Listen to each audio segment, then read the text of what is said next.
Ooh, what's going on? Welcome back to the 1776 Report, the #1 channel for exposing the stupidity of the woke left. It's been a wild ride, a wild 24 to 48 hours in the middle of the Bud Light boycott saga. We're hearing from the Anhueser Busch Bud Light CEO. He knows this is terrible for his brand, as Bud Light has been dethroned as the #1 selling beer in America. The CEO has released a statement.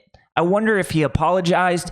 I doubt it. We're also hearing, more importantly, we are hearing from a whistleblower who worked inside of Bud Light during the campaign that started the boycott. We're hearing what happened inside of Bud Light, how the company reacted, how the company treated its employees, and how the employees of Bud Light feel about this issue. It's a very interesting. We're getting a firsthand look at what was going on inside of the company. Take a listen. So everybody was upset, including management. So every brewery has a plant manager that answers to corporate. And there seems to be a separation there because what corporate's doing is not reflective of what even the plant managers want. And they themselves, we would have these meetings and nobody's happy about it. Everybody thinks it was a very bad idea, obviously. And, the sales and everything shows that. So, they expressed the fact that they were shocked. Why would they do this? What were they thinking? Especially now, this is the worst. It's like the worst timing yet the best timing if a company were to try to change the way it operates from a corporate level.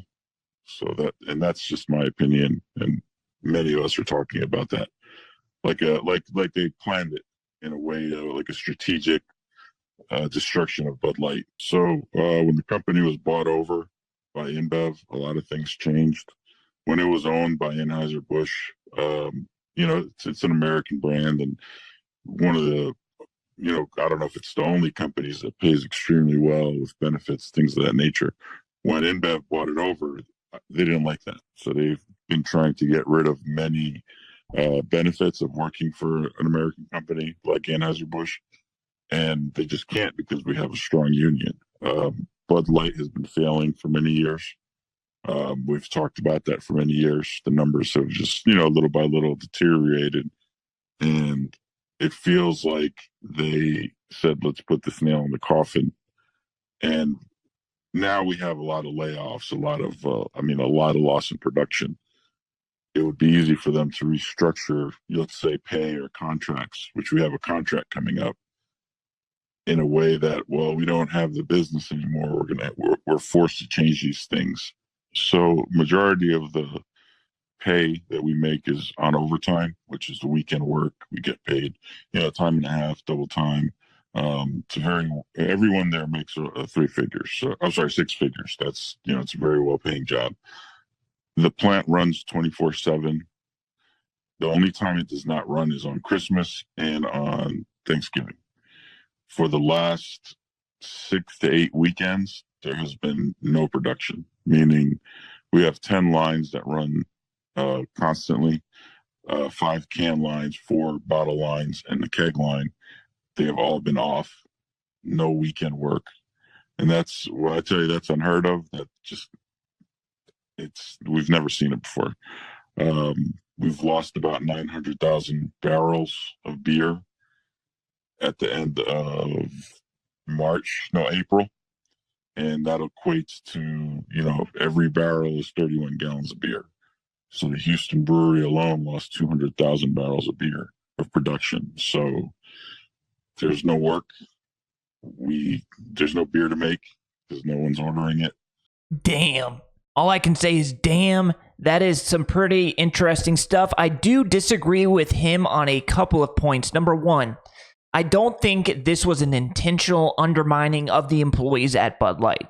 I believe this was the product of hiring woke individuals, hiring a woke marketing department, and they didn't realize what they were doing would impact the business the way that it has. Because these people that went to these really prestigious colleges, they have been immersed in the woke culture for decades, right? They went to college in a woke culture, then they go work for woke businesses, and they don't understand. Normal Americans don't live in this woke society. We live normal lives. We have traditional American values, and we don't live in the same woke environment that they do. So I think the marketing department really had no idea what they were doing would be so destructive to the brand. So I disagree with them on that point. I don't think it was an attempt to undermine the brand on purpose in order to fire people. You just fire people. You have the right to fire people in the United States. You don't have to destroy your brand in order to fire people.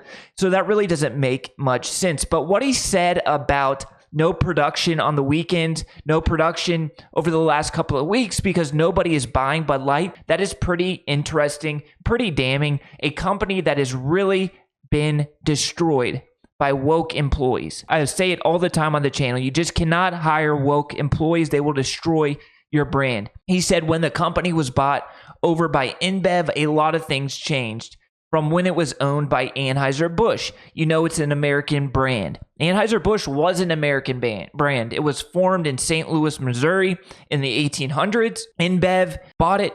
InBev is not an American company, and you lose those American values, and it destroyed Bud Light rather quickly. We are also hearing from the CEO of Bud Light, Anhueser Busch. The Bud Light CEO came out and made a statement. He said, "We hear you, but does not make an apology." You cannot make this stuff up. Whoever this guy is, whoever's running this company, is a complete idiot, a moron. All he had to do was to apologize. All he had to do is say, "We're sorry, we made a mistake. These are not the values that our company wants to represent. We are sorry." But they refuse to do so. They continue to spit in the faces of their customers.